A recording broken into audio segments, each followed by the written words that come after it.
பீர்பால் கதை. ஆந்தையின் திருமண சீதனம் உணர்த்திய பாடம். பேரரசர் அக்பருக்கு வேட்டையாடுவதில் பிரியம் அதிகம். வேட்டையாடுவதற்கு புதிய காடுகளை தேடி செல்வார். அரசரின் விருப்பத்தை நிறைவேற்றுவதற்காக அரசு அதிகாரிகள் கிராமங்களை அழித்து புதிய காடுகளை உருவாக்கத் தொடங்கினார்கள். கிராமங்களை அழிந்து வாழ்வு ஆதாரங்களை அழிந்த மக்கள் செய்வதறியாது திகைத்தனர். அரசர் மனதை மாற்றி கிராமங்கள் அழிவதை தடுக்க பீர்பால் ஒருவரால் தான் முடியும் என்று உணர்ந்த மக்கள் அவரை சந்தித்த நிலைமையை விளக்கினார்கள். பீர்பாலும் முடிந்த உதவிகள் செய்வதாக வாக்களித்தார்.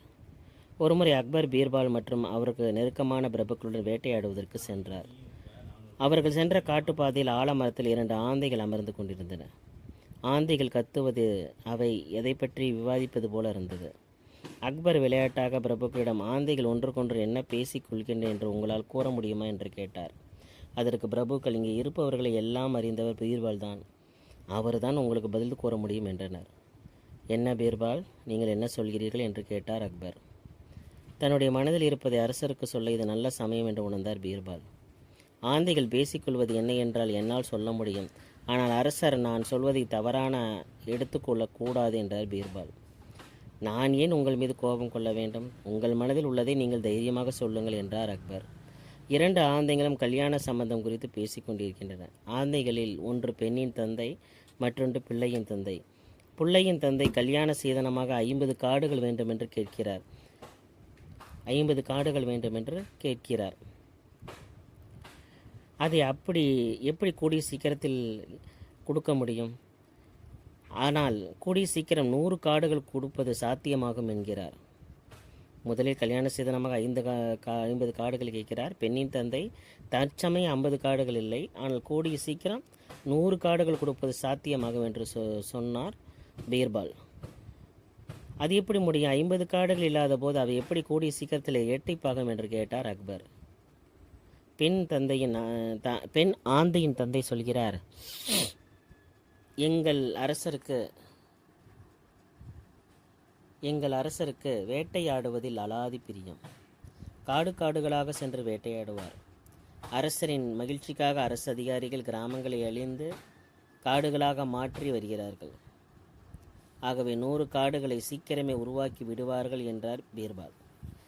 பீர்பால் சொன்னது அரசரை சற்று யோசனையில் ஆழ்த்தியது. பின்னர் பீர்பாலிடம் சொன்னார், பீர்பால், புத்திசாலித்தனமாக என்னுடைய தவறை சுட்டி காட்டிவிட்டாய். ஒரு தனி மனிதனின் மகிழ்ச்சியாக மக்களின் வாழ்வாதாரங்கள் அளிப்பு தவறு என்று என்னை உணர்த்தி விட்டாய். இது இனிமே தொடராது என்று கூறி நல்ல புத்தியை புகட்டினார். Akbar and Birbal story. இரும்பு வாள் தங்கமாக மாறுமா? பீர்பால் தன்னால் இயன்றவரை சமுதாயத்தின் அடித்தட்டு மக்களுக்கு உதவி செய்பவர். அவ்வாறு செய்வதற்கு பேரரசர் அக்பரின் மனதை புண்படுத்தாமல் தன்னுடைய கருத்தை சொல்லி அவர் மனதை மாற்றுவதில் வல்லவர். ஒருமுறை போரில் தன்னுடைய வாழ்வாதாரமாக இருந்த ஒரு மகனை இழந்த ஒரு தாய் ஒருத்தி பீர்பாலை சந்தித்து உதவி கேட்டாள். அவளிடம் இருந்த ஒரே சொத்து அவள் மகன் பயன்படுத்திய அந்த துருப்பிடித்த இரும்பு வாள் மட்டுமே.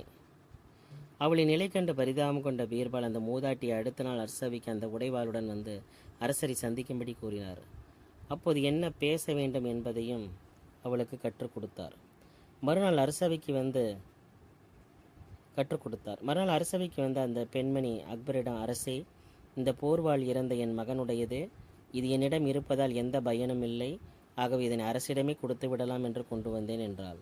வாளை கையில் வாங்கி கொண்ட அக்பர் அது துருப்பிடித்திருப்பதையும் இனி போரில் பயன்படுத்த முடியாது என்பதையும் உணர்ந்தார். உடனே அரண்மனை அதிகாரி அழைத்து அவர் இந்த வாளை பெற்றுக்கொண்டு மூதாட்டிக்கு 5 பொற்காசுகள் வழங்கும்படி கட்டளையிட்டார். ஆனால் அந்த பெண்மணியின் வறுமை நீங்க அந்த தொகை போதாது என்று கருதிய பீர்பால் அவளுக்கு எப்படியாவது உதவ முடிவு செய்தார். அவர் அரசரிடம், மன்னா, அந்த வாளை என்னிடம் கொடுங்கள், நான் ஒரு முறை பார்த்துவிட்டு தருகிறேன் என்றார். வாளை வாங்கி கொண்ட பீர்பால் அதனை பலமுறை முன்னும் பின்னும் முற்று பார்த்து கொண்டிருந்தார். இதை கவனித்த அக்பர், என்ன பீர்பால், அந்த வாளில் அப்படி என்ன இருக்கிறது? அது ஏன் இவ்வளவு தீவிரமாக பார்த்து கொண்டிருக்கிறாய் என்று கேட்டார். பீர்பால் புன்னகையுடன், மன்னா, பரஸ் என்ற ரசவாத கல்லை பற்றி கேள்விப்பட்டிருக்கிறேன். அந்த கல்லை இரும்பு தங்கமாக மாற்றும் சக்தி கொண்டதாம். அந்த ரசவாத கல்லை விடவும் உங்கள் கரங்கள் மேன்மையானவை. அப்படி இருக்க உங்கள் கரம் பட்ட பிறகு இந்த இரும்பு வாள் ஏன் இன்னும் தங்கமாக மாறவில்லை என்று ஆச்சரியத்தில் பார்த்து கொண்டிருக்கிறேன் என்றார். அக்பர் புத்திசாலி. அந்த மூதாட்டிக்கு தான் அளித்த வெகுமதி மிக குறைவு என்பதை பீர்பால் நாசுக்காக உணர்த்துகிறார் என்பதை புரிந்து கொண்டார். உடனே அதிகாரியை அழைத்து அந்த இரும்பு வாளின் எடைக்கு நிகரான தங்க காசுகளை அந்த ஏழை மூதாட்டிக்கு வழங்கல் என்று புதிய கட்டளை பிறப்பித்தார்.